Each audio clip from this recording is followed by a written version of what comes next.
क्या आपको पता है कि 1 जुलाई 2024 से भारत में नए 3 कानून लागू कर दिए गए हैं। पहला है आईपीसी यानी कि इंडियन पिनल कोड, अब इसकी जगह बीएनएस कर दिया गया है यानी भारतीय न्याय संहिता। दूसरा है सीआरपीसी यानी कि कोड ऑफ क्रिमिनल प्रोसीजर, अब इसकी जगह बीएनएसएस कर दिया गया है यानी भारतीय नागरिक सुरक्षा संहिता। और तीसरा है आईईए यानी कि इंडियन एविडेंट एक्ट, अब इसकी जगह बीएसए कर दिया गया है यानी भारतीय साक्ष्य अधिनियम।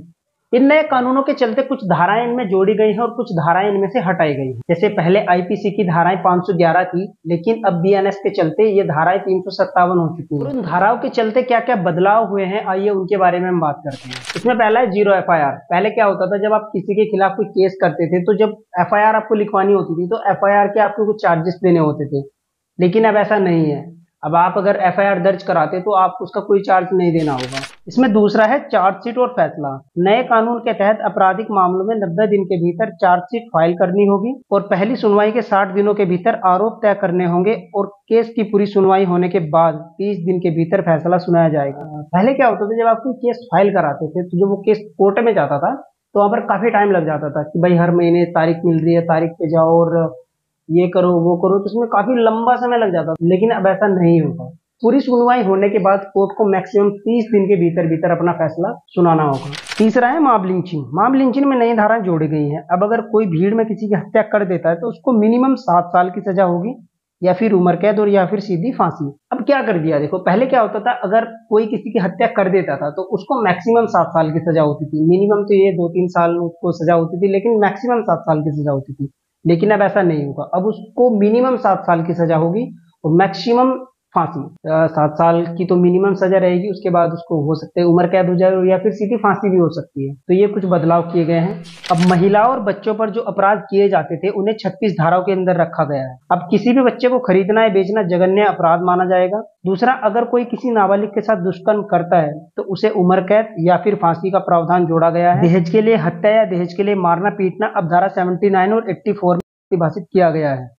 इसमें तीसरा है, दुष्कर्म की स्थिति में पीड़िता का बयान महिला पुलिस अधिकारी उसके परिवार वाले या फिर उसके रिश्तेदारों की मौजूदगी में दर्ज करेगी और उसकी मेडिकल रिपोर्ट कम से कम 7 दिन के भीतर जमा करनी होगी।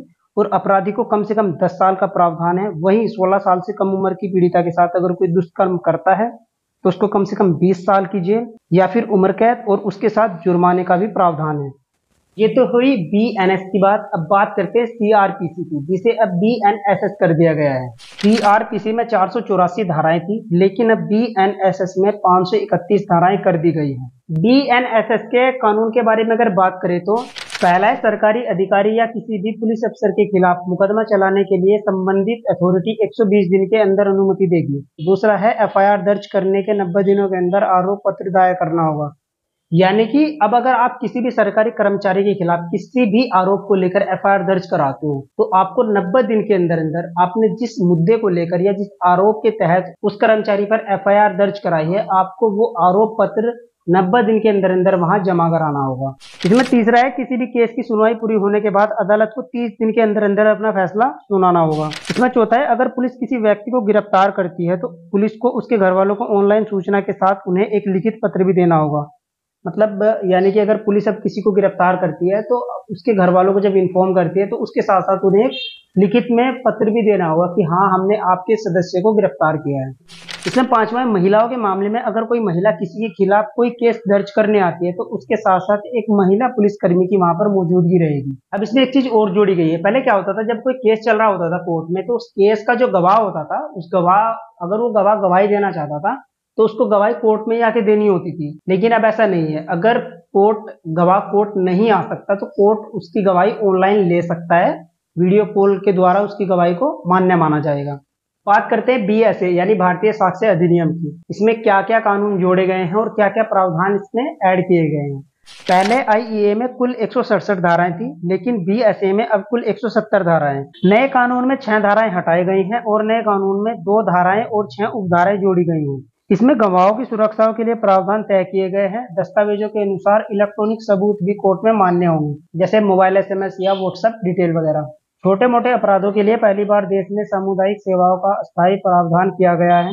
इसमें गिरफ्तार किए गए लोगों को सजा के तौर पर सामुदायिक सेवा करनी होगी। और वो छोटे मोटे क्राइम क्या हैं? पहला, मानहानि के मामले। दूसरा, छोटी मोटी चोरी। तीसरा पब्लिकली नशा करना, चौथा आत्महत्या करने का प्रयास करना। इन जैसे मामलों में सामुदायिक सेवा करनी होगी। नए कानून के तहत पहली बार ऐसा प्रावधान किया गया है जिसमें नशा करके हंगामा करने पर या 5,000 रुपये तक की संपत्ति की चोरी करने वाले को सजा के तौर पर सामुदायिक सेवा व दंड दिया जाएगा। लॉ मेकर्स का मानना है कि सामुदायिक सेवा अपराधी को सुधरने का मौका देती है, जबकि जेल की कठोर सजा उन्हें अपराधी बना सकती है। तो ये कुछ कानून हैं जो 1 जुलाई 2024 से भारत में बदले गए हैं। तो फिलहाल की वीडियो में बस इतना ही। आपसे फिर मुलाकात होगी अगली किसी नेक्स्ट वीडियो में। तब तक के लिए जय हिंद।